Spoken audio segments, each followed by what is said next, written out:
What is up, guys? Welcome back to my channel. My name is Jesus Conde, and today we're going to be continuing with this painting. So let's get started.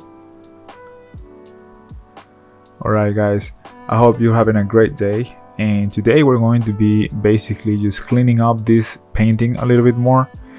It's gonna be fairly straightforward. There's not too much new stuff added on. It's basically just cleaning. Right now in the hips there's a lot of, I still have some things from the original drawing paper, and those need to be cleaned up. I do like that process of drawing something on paper and then cleaning it. Looks very nice, especially because it reminds you of that traditional look. It's pretty cool. And there's not much to be said in that part, like other than what you have seen before in terms of cleaning up the image. I'm trying to work as fast as possible, and one of the things that I just added to this painting is a little bit of more orangey looking tone to the gold, because it was looking way too desaturated, and I picked that up from one of the references on the left, which is a Gustav Klimt painting, and I got that from there, and I think it works really nice. Adding that color in there really helps, giving that punch to the color that I didn't have before. And I did some changes in the last episode that kind of destroyed this arm a little bit, and I'm already fixing that. And yeah, this painting, I think, is gonna it's gonna be really easy to finish. Although it doesn't look like it, there's a little to be done. Mostly the work that is needed to be done now is just the background, and the background is pretty much straightforward.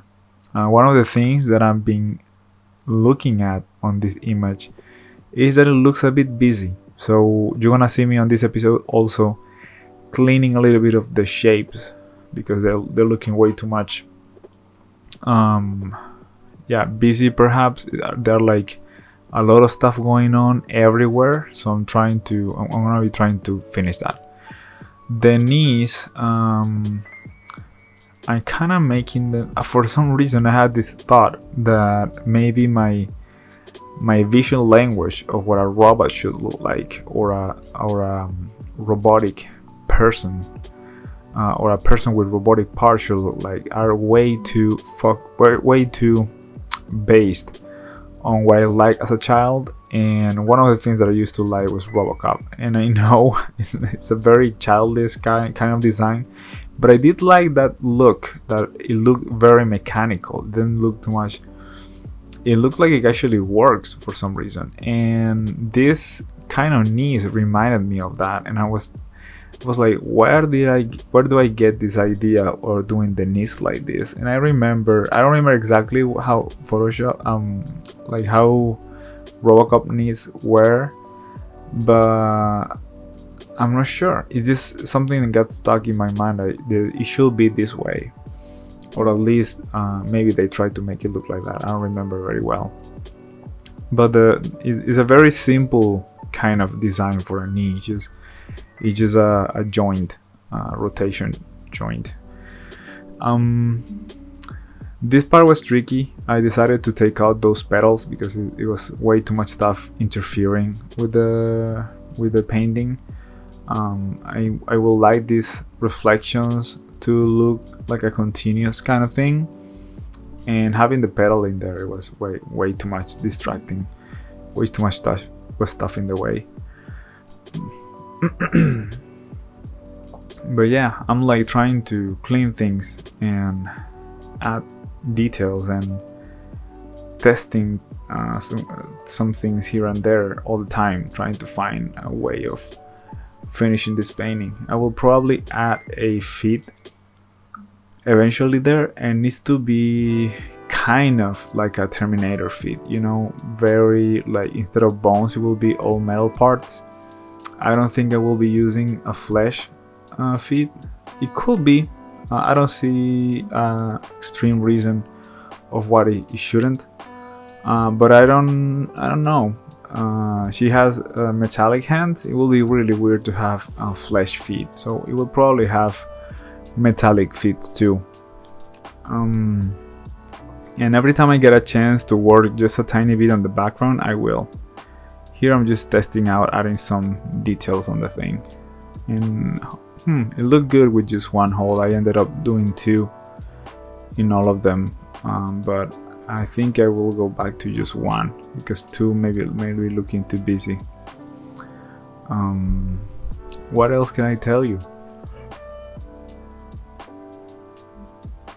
Doing this kind of metallic chrome thing was really refreshing, but also very time consuming and difficult to achieve. This painting had the potential of being like way easier than the other ones, and it actually was pretty straightforward. I didn't change too much stuff, but I mean, compared to the last one, it was basically like a makeover every 2 episodes or something. It felt like that. This one is coming along super fast and super easy. These golden reflections, remember that they have to be vertical looking like that, because this kind of a structure of the hips is very cylindrical. So everything that is reflections, like light or like actual reflections of the dark parts and whatever, they have to be very vertical looking. Another thing that I was looking at other image from somebody else, another artist, was the shadows around the character. Everything looked like it had some kind of a rim around it, and everything looks super rounded. And having these shadows here and there, I think that really helps to do that, and I'm going to be using more of that on the next paintings. I also tried the idea that I had on the episode.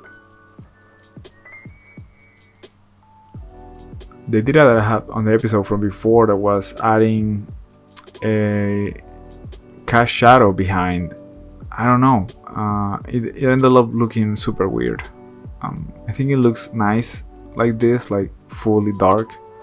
But then when I put it how I thought it should be, which is like 50% or something opacity, it ended up looking really bad. So I got rid of it right away. I don't want to be having something there that I don't like, or tune that layer by mistake.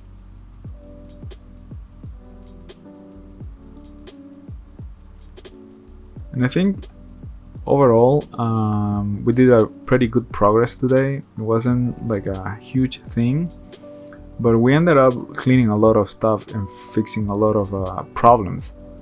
So that's nice. That's really nice. For example, the rib cage on this side was way too different from the one on the other side. And now that I look at the one from the other side, maybe that one was better.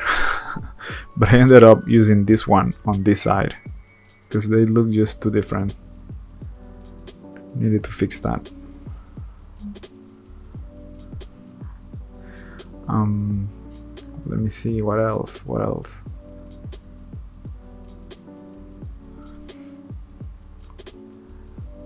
Again, every time I can, I will clean the background just a tiny bit to keep things moving forward.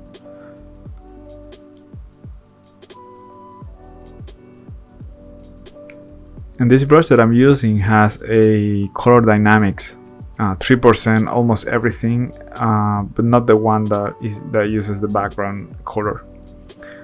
Here I changed the size of the face because for some reason it was looking way too big for me. So I ended up changing it, and also erasing these parts on the top because it was looking too busy. So I think now it's starting to look a little bit more minimalistic and open, and I think that's a good thing because it lets you focus more on the painting itself, like on the girl, instead of the whole painting.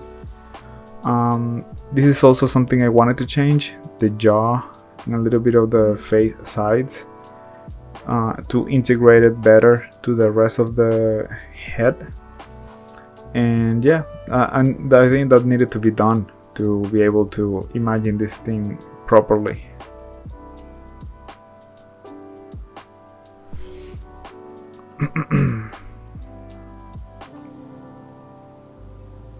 Maybe adding some little dots on the face, mostly wrinkles. Is that the word? I think so. And an accent, a pink accent on top of the head too, with that petal there.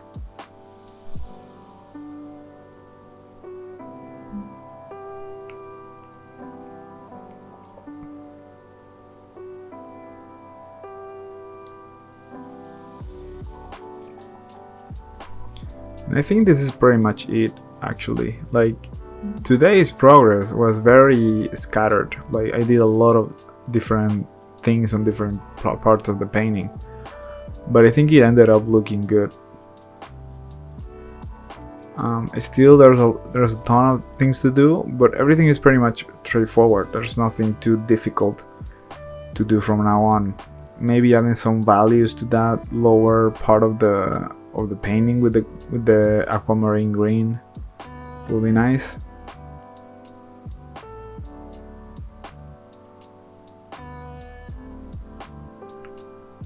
And this is it, guys. I really hope you like this video. Please let me know in the comments any question that you may have, any suggestions also, and if you're liking this kind of series, it really helps me and helps the video move forward. Thank you very much. See you next time.